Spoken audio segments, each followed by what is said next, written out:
Tu sais c'est quoi? Le programme même en question n'a aucun programme, aucun problème. S'ils le prennent, ils le prennent. PSE en question, a un problème. Mais les gens pour diriger ce PSE là, non, Bakary, ne divise pas le pays. Il n'y avait pas de non, mauvais avec Macky Sall et de bon avec situation. La corruption à outrance là. Non. Il y a des gens qui étaient avec Macky Sall qui sont nickel. Je dis, ils sont nickel, mais la corruption a fait que Wallahi l'azim. Mais corruption, je ne suis pas d'accord avec toi. Il a fait de bons résultats.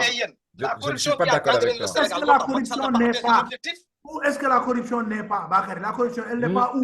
Damane, je ne suis pas en train de chercher. De dire, le PSE, sauf qu'il y a une corruption, qui la bokk? Mais justement, il n'y a pas plus corrompu que ce qui vient d'arriver. Le PSE, nous devons ce qu'il faut, nous éradiquer cette corruption-là. Tout ce qu'ils font là, nous devons tirer pour de fleurir. PSE de fleurir. Mais ils sont venus avec un programme, nous n'avons marteau. Le programme qu'ils viennent, ils sont là en train de changer comme des trucs là. Aujourd'hui, je ne comprends pas. Mais pourquoi j'ai du mal à comprendre? Mais nous n'avons pas compris. Il y a une des situations. Maintenant, si vous dites que Ousmane Sonko ou bien le gouvernement a adopté le PS là, mais pourquoi pas? Il n'y a pas de problème. Ils peuvent adopter. S'ils peuvent, ils peuvent aller. Ils peuvent adopter. Moi, c'est toi qui viens de me dire que on peut, dans l'exemple de Nelson Mandela là, que tu as donné ici. On peut changer de stratégie sans changer de principe. Changer de principe.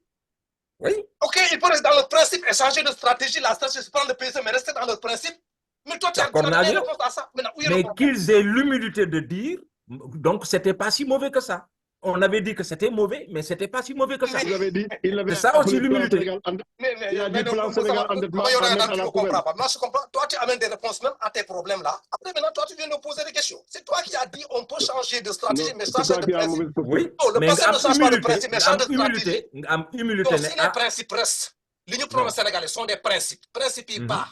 Stratégie, vous nous donnez le PSE n'existe le jour. Mais c'est aussi simple que ça. Mais il y a humilité. Mais qu'est-ce que on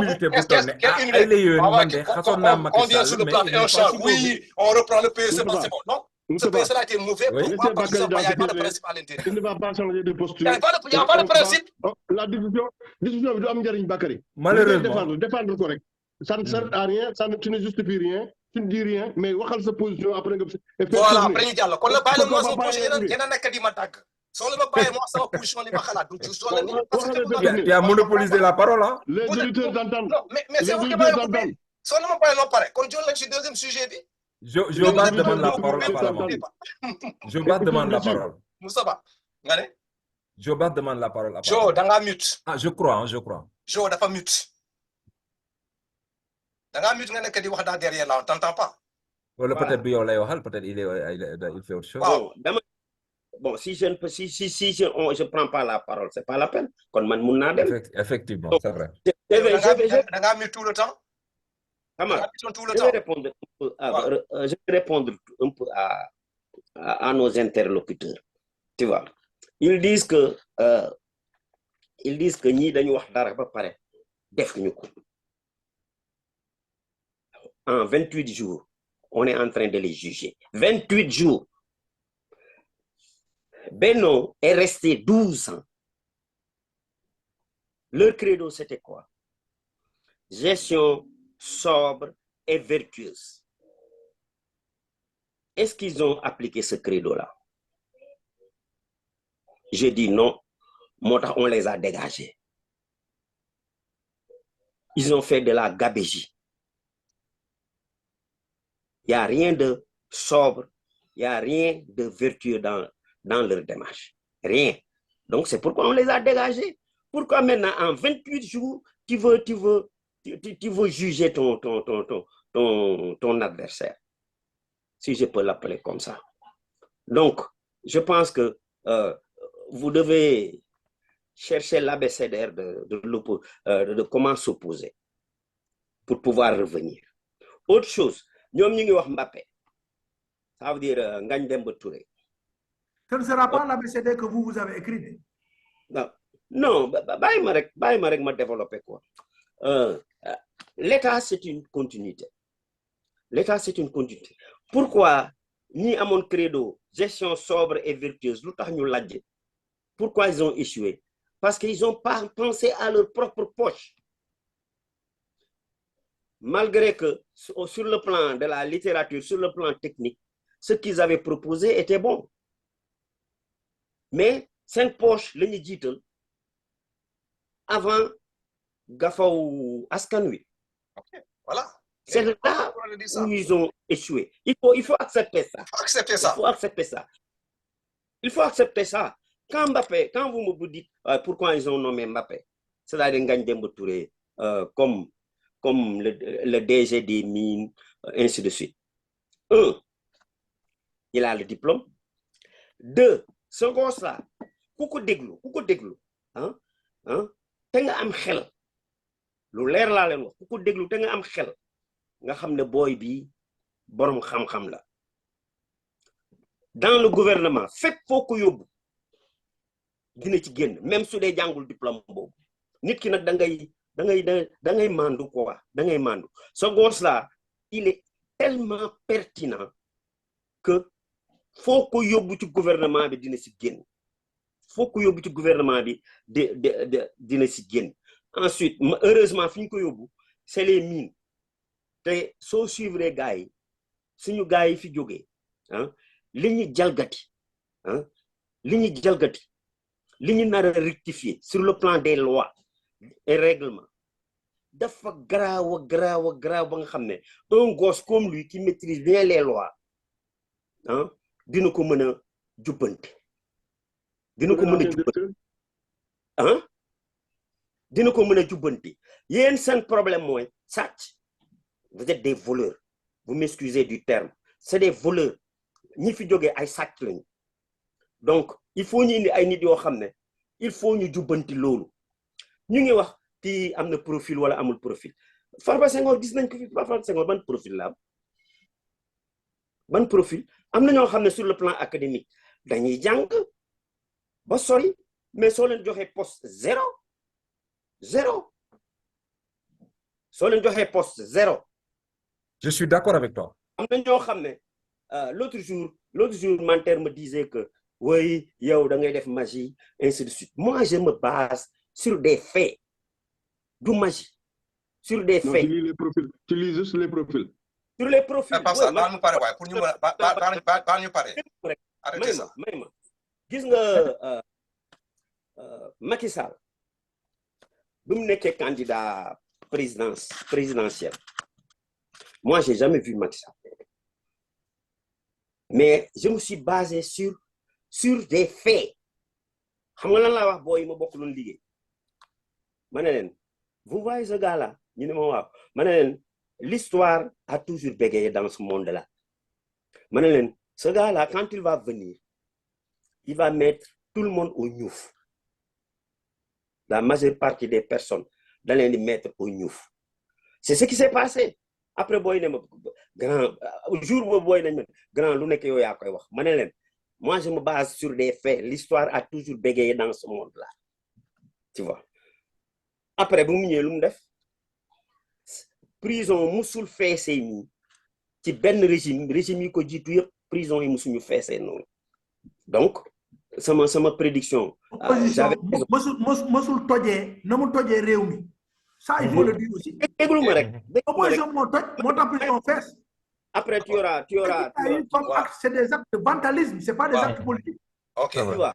Vous vous parlez des conséquences, vous ne parlez pas des causes. Les gosses sont descendus dans la rue parce que on les a interdits de manifester. Non. C'est là la cause.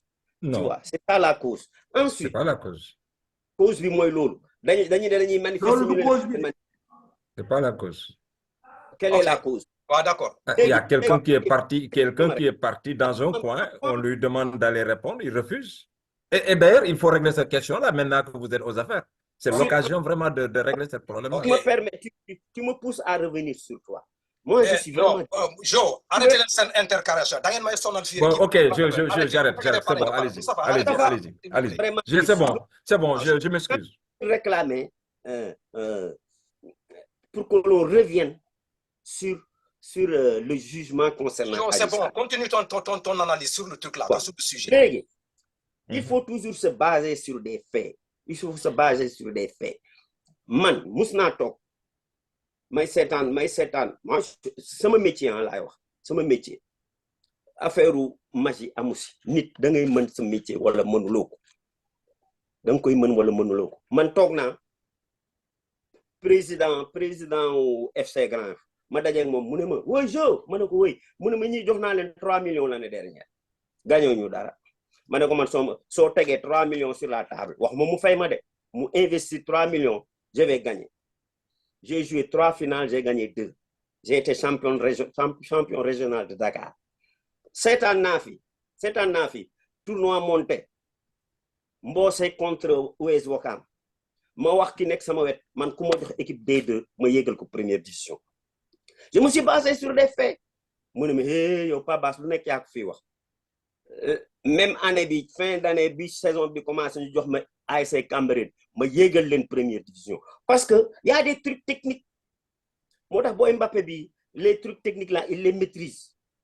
Il y a des trucs techniques parce que dama gis né attaquant pendant tout le tournoi ñé pour ñu duggal but il faut ñu def face à face avec le gardien alors que man amna antidote bo xamné suma tié sama défense kenn du def face à face ak gardien. OK. Et sont encaissé ou tu gagnes. D'accord, Jo. Donc motax Mbappé moy Ngagne Demba Touré mom ak ki Mbaye Niang Mbaye Niang bokk nañ plateau il l'a écrasé.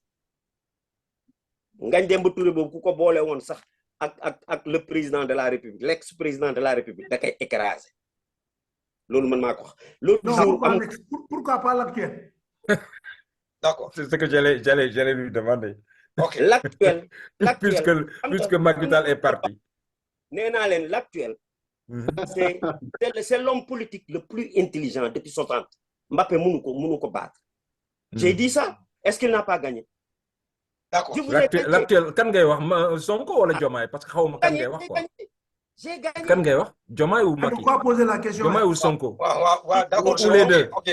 Jo, parenthèse na won rek quoi. Kon na baal man ma conclure ki la ma C'est Sonko qui a gagné. Sonko né on d'accord, tu parles de Sonko, OK. D'accord, c'est bon.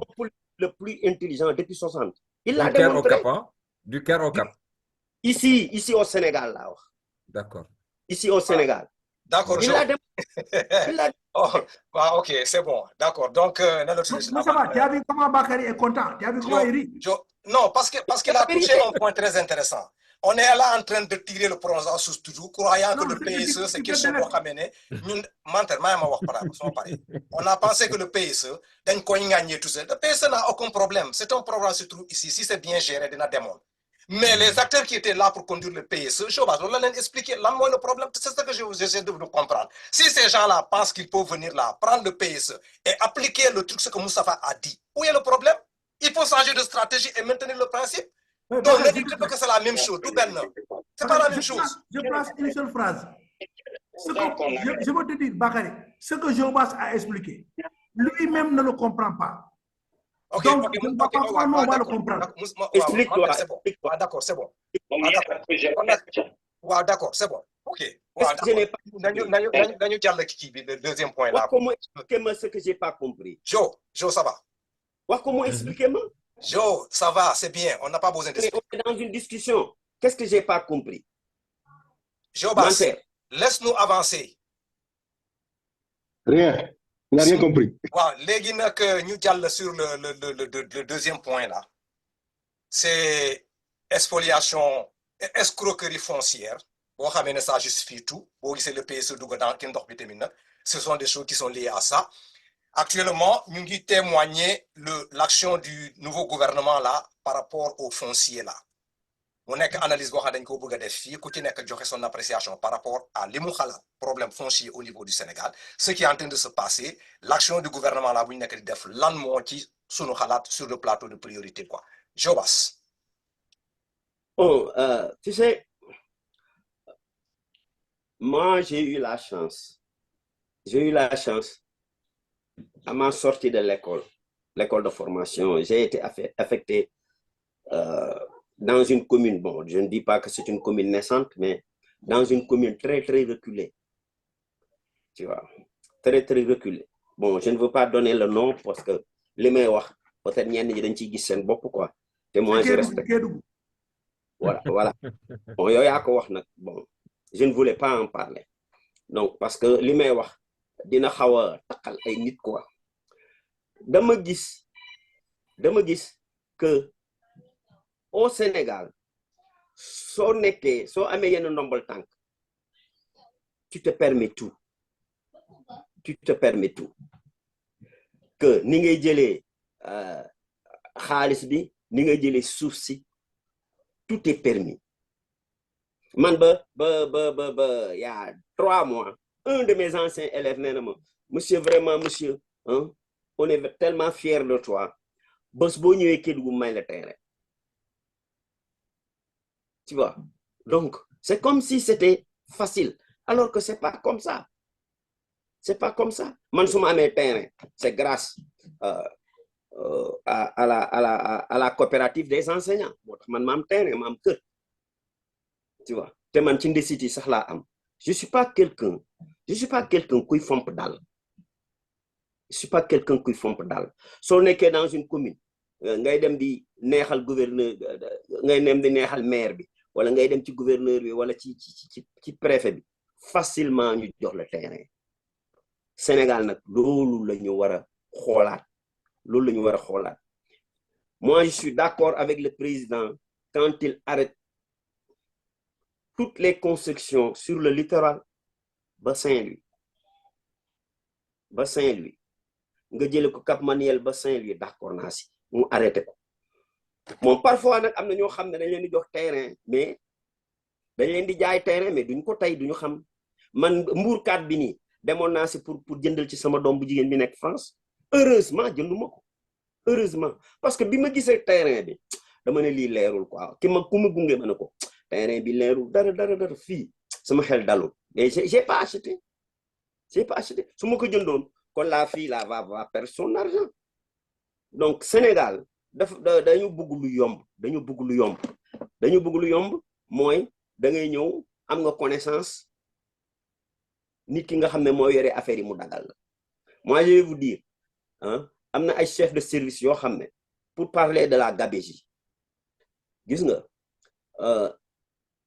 pendant toute l'année, temps yi ku Kédougou amul tali, pendant toute l'année, hein, duñu dem jëli seen salaire, lépp ci seen budget de fonctionnement lañ koy jëlee. Moo tax ma ne Axel Kabou, quand il disait, la dame là, quand elle disait que l'Afrique est-elle mal partie ou bien l'Afrique est mal partie, ça m'a poussé à être dans le côté des afro-pessimistes. Parce que dama gis ay nit yoo xam ne dañuy toog 8 mois duñ dem jëli seen salaire. 8 mois fan la ñuy jëlee lu ñuy dundee ci seen budget. te man xam naa gars yi nu ñuy jëlee xaalis de. da ngay ñëw raamu papier nga soxla 2, tu inscris 15. waa ji jox la 2, jox la valeur yeneen 13 yi, après jël ci intérêt moom. C'est comme ça qu'on vole l'argent de l'État. Carburant, da ngay soxla 100, da ngay soxla 50, mais on met 100. ñu jox la ay ticket. waa ji da lay jox 50 yi rek yeneen 50 ngeen nga sédd ko avec le commerçant. C'est là où le problème se pose. Man Sonko su moom moo gën a xam sax parce que c'est un inspecteur des impôts, moom fiscalité la def. Noonu la gars yi di sàccee xaalis. Man ni ñuy sàcc, man maa ngi nii l'État du Sénégal amel naa leen 6 000 francs. 6 000 francs. Amel naa leen 6 000 francs parce que defal nañ ma ordre de mission. Ma am ci 6 000. Je ne maîtrisais pas, j'étais un nouveau fonctionnaire. Je ne maîtrisais pas, mais loolu daf ma métti ba léegi. Dama ne bés bu ma ñibbee Sénégal, hein, dinaa génne 10 000 francs may ko benn daara. Mu nekk 6 000 francs et plus intérêt. Ok, d'accord. Moustapha. Waaw, Bakary, di nga ma may peut-être juste ma leeral benn affaire tuuti ci question bi ñu doon wax léegi, mais très rapidement. C'est pour dire, Jobas, rassure-toi, nekkuñu di leen juger. Wala ñu yore suñuy kii pour chercher les petits trucs là, non, pour les embêter. Non, on n'est pas dans ça. Non. Mais yow tamit attention à ne pas leur jeter des fleurs pour jàpp ne ils sont bons ils sont parfaits seen casting c'est parfait dama jàpp ne en démocratie s'il y a benn mot bu ñu war a éviter yaa ngi wax léegi nañu combattre corruption mais jàpp naa ne bokk na ci li ñu war a combattre aussi benn genre euphorie bu ñu naan waa ji noo guerrier la lu mu def baax na machin ça c'est pas bon en démocratie man dama jàpp ne bokk na ci révolution yi ñu war a commencer mooy kuñ fi teg amul ay état de grâce amul ay nañ ko may amul ay day soog a ñëw on observe on regarde et on critique loolu c'est même bon pour Bassirou Diomaye Faye c'est même bon pour Ousmane Sonko c'est ça ma conviction ci loolu noonu maintenant man dama lay rejoindre loolu am yu bëri mooy tax nga nekk un bon manager man musuma gëm loolu d'ailleurs le président Diouf mais da daan jël musoon na fi jël suma juumul un médecin def ko ministre de l'intérieur un certain Wane temps wu grève policier yi musoon na fi jël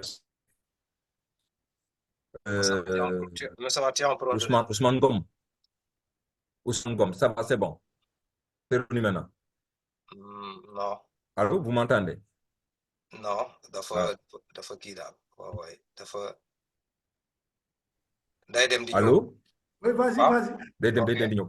Alors, donc le président Diouf da doon jël par exemple Ousmane Ngom avocat il le nomme ministre de la santé donc man awma problème boobu c'est-à-dire mën nañ jël pour man une personne qui mais qui a géré autre chose mais en fait la question c'était juste pour revenir par rapport au fait que da ngeen doon reprocher lenn li à certains ministres qui ont été nommés par Macky Sall wala certains responsables qui ont été nommés par Macky Sall c'est juste pour vous rappeler ça qu'on vous a dit que attention loolu mën na am c'est juste ça mais man awma problème ci président de la République la phrase d'ailleurs elle est laconique cette phrase là le président nomme aux emplois civils et militaires il y a pas de problème moi j'ai pas de souci à ce niveau-là maintenant pour en revenir au foncier alors je pense que question bu jar a taxaw parce que si mes souvenirs sont bons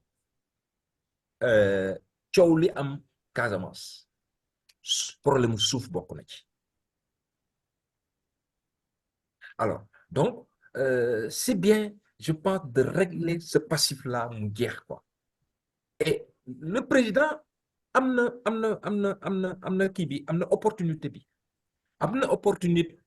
bi parce que c'est un inspecteur des impôts et domaines il est entouré d'une brigade d'inspecteurs des impôts et domaines su ma juumul yaa naa au moins 2 ou 3 yu ma xam yu nekk ci wetam le directeur du port et je pense de ci fa la bokk wala le directeur de la poste su ma juumul Birame Souleye il est inspecteur des impôts le premier ministre Ousmane Sonko est inspecteur donc je crois qu'ils connaissent un peu ce qui se passe pour xeex ko régler ko maintenant il ne faut pas non plus se voiler la face foncier bi attaquer ko xeex ko réussir ko c'est très compliqué déjà Maître Ndoye am na lu mu ci wax l'État n'a pas le droit xaw ma lan le président n'a pas le droit bon l'autorité mandataire mën na ci ñëw en tant que juriste déjà je pense qu'il y a des questions de droit il y a des questions de propriété tu seras confronté à ça et peut-être que les gens vont attaquer les décisions que l'État va prendre on est dans un état de droit c'est normal mais pour man pression bi gën a metti c'est d'abord yow mi nga xam ne yaa bëgg a jël décision bi nga ñime ko porter avec tout ce que ça va porter comme conséquence ci sa image ay nit ñu nangu seen suuf et au moment où c'est pas une critique ñu ngi naan président Bassirou Diomaye Faye am na ñaata hectare xawma fan à quelque part dans une zone je pense que ça devrait commencer par yow nga joxe un exemple soit nga delloo suuf si je ne sais pas moi waxuma warul am je n'ai pas dit warul am mais c'est aussi des problématiques parce que effectivement benn nit su mu ne am 3 4 5 10 100 hectares xëy na alors que man Moustapha Diop wala man Mantaire su ma demul sama kër maam fële mënuma am sax 150 mètres carrés c'est un problème que Thiessois bi war a am benn 200 mètres carrés ñu ne ko amuloo ñu gis benn waaye mun ñu naan la am na 10 hectares wala am na 50 hectares ça loolu xel mun ko nangu mais léegi président bi na nangu pression bi tegu ci kaw président bi na nangu pression yi tege ci entourage am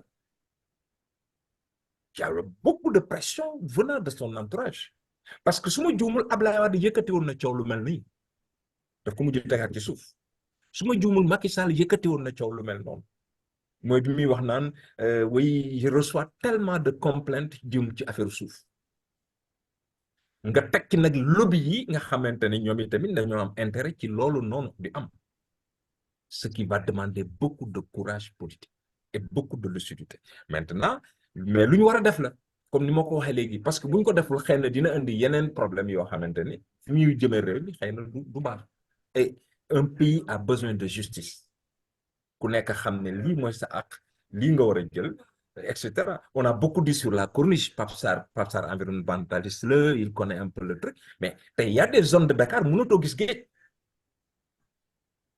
il y a des zones de Dakar peut-être Malika encore on a encore la possibilité mais il y a des zones de Dakar tey mënatoo gis géej parce que ay borom doole ñëw nañ tabax ci corniche bi ba pratiquement yow il y a une violence sur le citoyen lambda boo xam ne mënatul dem sangu ji géej mënatul dem géej féexlu parce que c'est privatisé wala teg nañ fa ay blocs de béton yoo xamante ne pratiquement yow mënoo fa je pense que tout ça ce n'est pas bon il faut avoir le courage de repenser de reprendre les choses et voilà parce que le pays en a besoin maintenant il faut avoir le courage d'aller jusqu'au bout et li may jeexale mooy quand je dis aller jusqu'au bout c'est ku ne suuf tudd inspecteur des impôts et domaines dañoo tax ripp ci coow li est-ce que président dina ñime wañ seen loxo je ne sais pas mais ce qui est sûr c'est que ñoom am nañ ci amati ci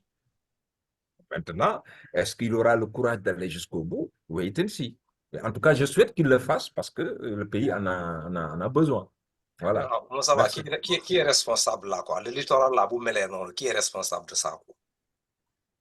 Non actuellement nii Bakary suñ fi nekkee di wax Abdou Diouf la wala Senghor la wala yooyu on va perdre du temps de xam nga lan mooy coow li actuellement mooy avoir le courage le président gis nga président de Gaulle xam nga lu mu tombeel guerre xam nga Churchill lu mu tombeel guerre soo tombee ak guerre da ngay xeex soo tombee ak problématique yoo war a régler da ngay am courage régler mais après non guerre bi kan moo ko indi non pour man ça ne te fait pas avancer.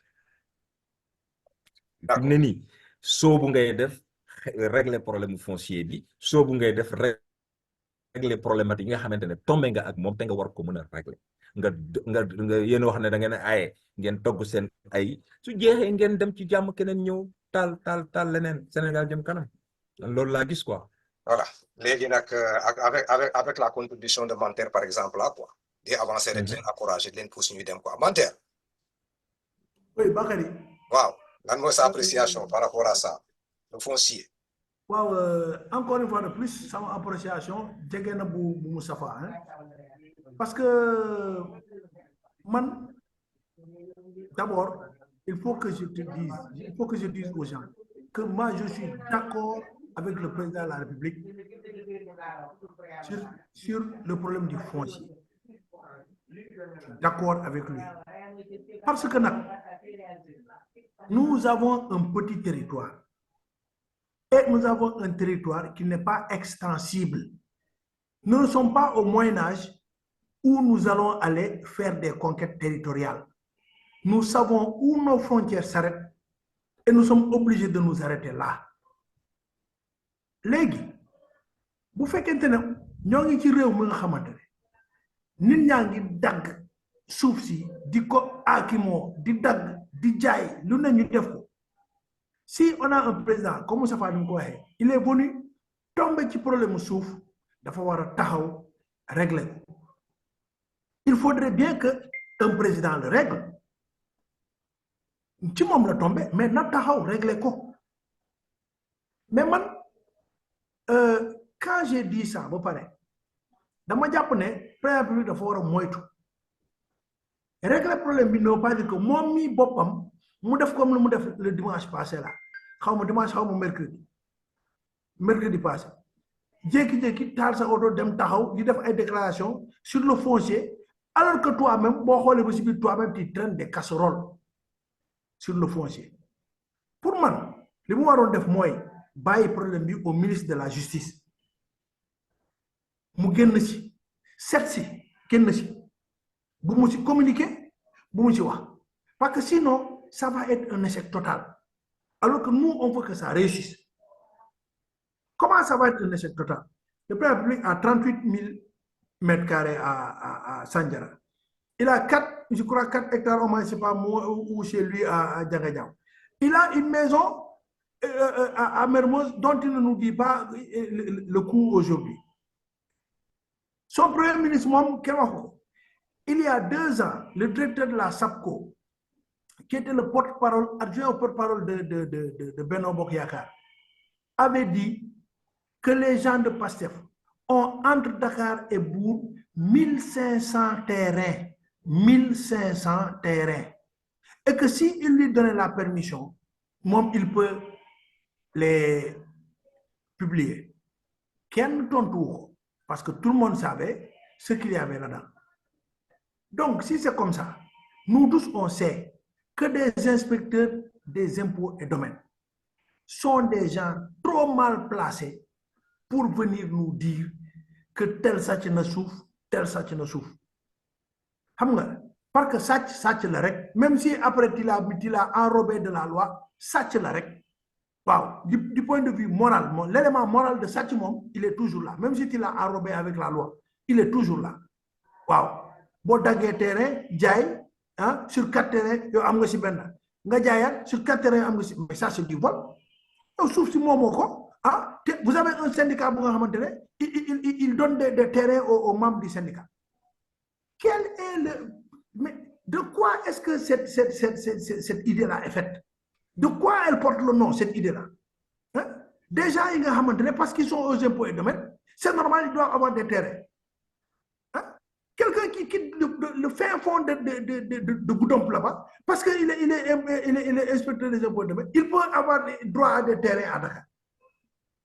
Et si je le dis, je sais de quoi je parle, parce que la loi, elle est claire sur ça. Celui qui a des terrains, c'est celui qui est autochtone.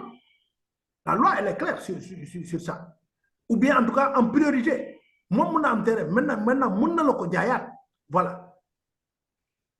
Et la loi est claire sur ce plan-là. Alors, Mandama Diapone, il a bien fait de s'attaquer au problème. Mais pour moi, ce n'est pas à lui, intuitif personnel, de le prendre en charge. Nakobaï avec le ministre de la Justice. Et puis, ce qu'il a comme terrain, puisque maintenant il est président et qu'il ne sera plus jamais pauvre et que sa famille ne sera plus jamais pauvre, Nakodello. Surtout le terrain qu'il a eu par, comment on dit, par délibération là. Nakodello. Macky Sall, on a fait un terrain qui Almadi. Mais quand il a soulevé le premier, Macky Sall, il a fait le terrain. Il a ramené le terrain. Comment? Parce que il faut prêcher par l'exemple. Donner le bon exemple, effectivement. Voilà. Yo, tel le terrain. Tu rends le terrain, et tu demandes à tous les autres, à commencer par tes collègues. Inspecteurs des impôts. Mais une question mentale. Oui. Macky Sall a donné le bon exemple là par rapport au terrain là, Bimudello. En tout cas, je ne sais pas si c'est un bon exemple, mais il l'a rendu. Il l'a rendu, oui. Mais comment tu peux expliquer que bien avant sa sortie là, cette année-là, nous déclassifié la forêt de trucs là, quoi. Nous n'est qu'en bourg là, quoi. La forêt classée là. Et puis nous déclassons par après, nous qu'il y a des gens, ils ont des hectares qu'on ne peut pas expliquer, quoi. Pourquoi nous ça, est-ce que c'est Macky Sall? Mais l'intention, je pense, était bonne. Je crois, l'intention était bonne. Ce n'est pas pour le défendre. Parce que l'intention était bonne. Yumbel avait des problèmes de réserve foncière. Il avait déclassifié une partie du littoral pour dire au maire, il y a une partie des sites pour les gens qui sont dans des zones inondables. Et inondés, ils ne peuvent plus vivre là-bas. Il y a des, etc. Malheureusement, les politiques dañuy pàccoo affaire yi jël benn magistrat may ko fii jël benn sëriñ may ko fii ça Macky Sall n'est pas responsable. Non, Moustapha, mais au moins, boy def action. Yo déjà au niveau du littoral là, tu as vu que c'est pas normal. Li nga nekké fofu du yoon. Nga dello terrain. Xam nga ñëpp saluer nañu lo. Nga déclassifier benn zone. Les gens s'en vont faire de l'anarchie ici, yo en tant que responsable. Yo mo xamé né yo bu féké té bay amna ci benn secteur, yo yaay kuy signer. Est-ce que tu n'as pas arrêter ces forfaitures là? Mais comment tu le sais? Donc Bakary, c'est-à-dire il faut être aussi indulgent avec les présidents. Président du inspecteur des impôts. Mais président du maire. Non mais il y a les chefs mais donc président mo taxaw né mom dans les 90% des trucs là yu ñëw dans sous sa table là, c'est le foncier. Oui. C'est du foncier effectivement. Légui na kon xamna, il sait ce qui se passe. Non, globalement, mais est-ce que vous savez pour déclassifier Mbour, ni mu démé ni le démé? Non, mais je ne veux pas accuser sans preuve, quoi. C'est ça que je veux dire. Vous dites le cas de Yombol, par exemple, à Moudefko. Il y a un maire élu là-bas. Il y a un maire élu. Après, qu'est-ce qu'il fait? Il prend 2 marabouts pour nek mu jox la ay terrain. Il prend 2 magistrats ku nek mu jox la ay terrain li ci dess mu paacio ko mom ak ay nitam. Voilà, tu penses que Macky Sall xamul lolu? Il le non, sait. bi koy xam c'est trop tard. Non, mais moi c'est moi qui avais la parole. En fait, oui, allez-y, Bakary. Et moi, je voulais te poser la question. Qu'est-ce que Macky Sall a à voir là-dedans aujourd'hui? Non, rien, il ne peut pas. Mais c'est la question que j'ai à poser à Bakary. Qu'est-ce que Macky Sall a à voir là-bas aujourd'hui 5 mai 2024? Non, mais yo dangay dem nga déclassifier un espace. Yo, qu'est-ce qui t'empêche là de laisser là le nouveau groupe président Bouigno ce monde est déclassifié, mon mot comme d'ailleurs talk. Non, ça c'est bien avant, c'est pas les derniers mois. Ça c'est bien avant. Non, c'est le mois de février, bien avant son départ. Bakary. Mbourkat. Il faut comprendre que Macky Sall n'est pas là. Vous ne pouvez plus vivre sans Macky Sall. Parce qu'il faut que vous fassiez appel à douleur, quoi. Pour justifier vos institutions. Continuité. Macky Sall n'est pas là. C'est pas une question. Macky Sall n'est pas continuité. Si l'État est une continuité, Bassirou Diomaye Faye n'a qu'à prendre le décret, comme il avait pris le décret pour enlever l'autre décret de Macky Sall. Qu'est-ce qu'il lui empêche? Ah, ok, d'accord, il n'y a pas de... Voilà la question. C'est du temps perdu. Non, là, c'est pour ça qu'on agit en irresponsable. La question pertinente que tu devais poser, c'est de dire pourquoi, qu'est-ce qui empêche Bassirou Diomaye Faye à prendre un décret pour rapporter le décret de Macky Sall? C'est ça la question pertinente que tu devais poser. Sinon, si on va remonter jusqu'à quand Souleymane Baal est arrivé au pouvoir en 1773. Ce que tu racontes ça, ça ne tient pas debout. Ce que je vais expliquer, moi, un responsable, il y a des actions qui ont beaucoup de gens qui perdent son temps là-dessus. Le temps de nous perdre pour supprimer des décrets là, il faut les consacrer à quelque chose. C'est ça être irresponsable. C'est ce que je veux te faire comprendre. Les problèmes fonciers, c'est pas seulement Mbourkat, hein? Je pense que c'est beaucoup de choses en même temps. Il y a beaucoup de choses, quoi. Les décrets là, les augmentations de salaire, tout ça, c'est irresponsable. Non. Qu'est-ce qui est irresponsable de l'augmentation de salaire? Toi aussi? Mais au moment de sortir là, tu sais que le budget là, il y a un problème là. Comme quand le défend l'augmentation de salaire? Moi, Bakary n'est plus dans l'opposition. C'est-à-dire, vous, c'est ça votre problème. Vous n'êtes plus dans l'opposition. Toi, tu es en train de parler d'opposition et pouvoir. Je ne suis pas ça. Je parle de l'action de l'être humain. C'est aussi simple. Vous n'avez que tu as faire parti politique. Je ne suis pas dans ça. C'est l'action de l'être humain. Bakary, Macky Sall n'est plus là. Il n'est plus là, mais il a commis des erreurs par mon thème. Comment l'augmentation? Vous parlez de quelle augmentation? Parce que j'ai du mal à comprendre. Non, comme l'État est une continuité, Bassirou Diomaye Faye n'a qu'à respecter les éléments. Mais si on sait que Bassirou va restituer, pourquoi Macky Sall qu'est-ce qu'il cherche dans ça? C'est pas pertinent. Qu'est-ce que tu veux que moi je te dise? Qu'est-ce que tu veux que je te réponde là? C'est pas normal. Mais les augmentations, c'était pas maintenant. Les augmentations, c'était bien avant. Non, et puis je dis... Tu parles de quelle augmentation? Qu'est-ce que Bakary veut que je dise à Macky Sall? Que je trouve Macky Sall à Marrakech pour lui demander pourquoi il a fait ça? C'était bien avant. Et tu contredis Ousmane Sonko. Ousmane Sonko a toujours dit que les enseignants, par exemple, sont mal payés. Il y a salué l'action en restituant son terrain là, littoral. Wow. Si tu as le soin de dire ça, continue sur ça. Mais c'est ce que je dis. Mais justement, vous faites qu'un yo dans quoi t'as petit ben côté continue que les erreurs nous pas là moi. Je dis il faut pas amener ici. C'est un conseil que je donne à Bassirou Diomaye Faye. Comme Macky Sall a fait comme ça, moi il n'a qu'à faire comme ça parce que c'est comme ça seulement qu'il va réussir. C'est en donnant l'exemple qu'il va réussir. C'est ce que je veux dire. Tu mentionnes des erreurs. C'est l'exemple que Macky Sall avait donné. Ah, d'accord, ok, continue ça. Voilà. Après, Légui, man, je reviens pour dire que le président de la République, je suis d'accord avec le problème qu'il a attaqué. Parce que la prédation foncière, il faut que ça s'arrête. Il faut que les gens rendent ce qu'ils ont pris comme terre et qui n'est pas normal. Il faut qu'ils les rendent. Mais pour moi, ce n'est pas à lui de piloter ça direct. Il doit laisser ça au ministre de la Justice. C'est le ministre de la Justice qui peut poursuivre. Sinon, il va lui-même se mettre dans une situation, elle est inconfortable. Et si on continue comme ça, il va être obligé même de demander à tout ça là, à ce que ça s'arrête. Pourquoi? Parce que lui-même, il va être gêné. Et si ça s'arrête, ça ne nous arrange pas. Parce que ce sera fini. Si le président de la République enlève sa main de affaire de c'est fini pour le Sénégalais. Celui qui vient, il va prendre des terres. Personne, il n'y aura plus d'arrêt. C'est ça, il faut comprendre mon idée, moi. Pour moi, le président de la République là, c'est en ce moment-là seulement que ça va réussir. Dès le terrain, il y a quelque chose qui se passe dans ce pays-là qui n'est pas du tout normal. C'est le fait qu'il y a une caste de gens qui s'appelle inspecteur des impôts et domaines et inspecteur du trésor. Eux, ce sont des fonctionnaires qui ne sont pas comme les autres fonctionnaires. C'est à eux qu'on donne 3 millions tous les 3 mois, ou bien 4, ou bien 15. C'est à eux qu'on coupe des terrains, c'est à eux, etc. C'est ça là. Cette faveur-là n'est même pas donnée au professeur d'université, elle n'est même pas donnée à l'instituteur. Et entre le professeur de l'université et l'instituteur, tout ce qui est sur la chaîne dans l'éducation, on ne leur donne pas ça. Pourtant, si ce n'était pas les enseignants, un président pour arrêter ça. Si ce n'était pas les enseignants, personne parmi eux ne serait inspecteur des impôts. Est-ce qu'un président peut arrêter ça? Mais il peut arrêter ça. Il peut arrêter, right? Il peut arrêter ça. Maintenant, tu comprends pourquoi les présidents qui ont précédé n'ont pas arrêté, parce qu'ils sont coupables, ils sont à l'intérieur de ce système. Mais moi, je n'ai jamais dit le contraire. Ah, d'accord. Mais c'est le président qui est là. Voilà, il n'a qu'à se débattre par rapport à ça.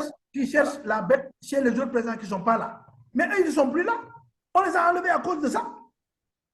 Pourquoi est-ce qu'il faut encore aller faire référence à eux pour venir expliquer? Non, tu dis que tu ne comprends pas pourquoi. Dans ton développement, tu as dit que tu as compris pourquoi moi à Manela, parce que tout simplement, vous faites qu'un président, nous arrêter, ils sont complices. En fait, ce que je ne comprends pas, c'est pourquoi moi à Mbelegi. Parce que moi, il est passé par là, il doit le comprendre. Il faut voilà, arrêter. Donc, lui, il n'a qu'à arrêter. Si lui, il a la possibilité de l'arrêter, il n'a qu'à l'arrêter. Non, il a la possibilité. D'accord, merci. Ce n'est même pas une loi. C'est un règlement. C'est un règlement. C'est même pas une loi, c'est un règlement. Donc, tu ne vas pas aller dans une loi pour voir que oui, l'inspecteur des impôts et domaines doit avoir des primes. C'est un règlement. C'est simplement un arrêté ou bien un décret. Donc, il n'a qu'à arrêter ça. Okay. Il faut que dans ce pays-là, il y ait une justice sociale. Il faut que dans ce pays-là, il y ait une justice du travail. Il faut que dans ce pays-là, il y ait une justice des salaires. C'est comme ça seulement qu'on va avancer. Sinon, les gens ne vont pas avancer parce que les enseignants même, ils ne vont pas s'y mettre parce qu'ils vont voir qu'ils sont toujours les parents pauvres. Les autres fonctionnaires, c'est la même chose. Regarde aujourd'hui, jusqu'à présent, les travailleurs des collectivités locales sont en grève. Au même moment, il y a des inspecteurs qui se tapent grassement par 3 mois, 3 à 15 millions. C'est pas normal. Alors, voilà. Pas normal. Ça là, si tu dis que les anciens présidents sont fautifs, je suis d'accord. Mais les anciens opposants qui étaient en train de dire que oui, ça c'est pas normal, ça c'est normal, ils auraient dû aussi dénoncer ça. Eux aussi, ils sont fautifs. Parce qu'ils étaient opposants, pourquoi ils n'ont pas dénoncé ça quand ils étaient opposants? Non, écoutez, on n'a qu'à se dire des vérités dans ce pays-là si on veut que ça marche. Sinon, on va vers des situations beaucoup de choses risquent de se bloquer ici. Parce que jeunes, ils ont un mindset qui n'est pas comme les autres. Ça, c'est vrai. Donc, si jamais ces jeunes-là, particulièrement ceux qui sont dans l'éducation nationale et dans les autres corps-là, si jamais ils prennent ici la décision-là, tout ce pays-là va se bloquer, alors que ce sera sur une injustice. Injustice, il faut que nous xool. Ce n'est même pas sur le plan des terres seulement. D'accord. Merci. Il n'y a pas de problème. Pape Sarr, au mutel sa téléphone, il y a un mute. Ok. Escroquerie foncière, problème du foncier. Lan mooy sa xalaat. waaw soo muñee bañ maa dagg rek dinaa wax sama xalaat mais qui est résolument positionné en défenseur de l'État quoi qu'il arrive et un accusateur invétéré de Macky Sall parce que c'est lui qui transfère tous les maux de ce pays. Mais je l'ai appris de mon maître. Non, si tu te positionnes comme ça, on va pas y arriver. Je l'ai appris de mon maître. Mais yow Pape Sarr démb la woon fii. Yow tu étais le défenseur de l'État bu nekkoon fii. Yow man maa koy def mais pas de problème. Tu m'as donné la parole. Bàyyi ma exprimer wu rek. Toi, tu es positionné en ennemi de Macky Sall. Et tu penses que tout ce qu'il faut faire doit dépendre de l'accusation que tu porteras sur Macky Sall. Man li may wax lu simple là. Le président de la République est devenu le président de la République de tout le Sénégal. Ouais.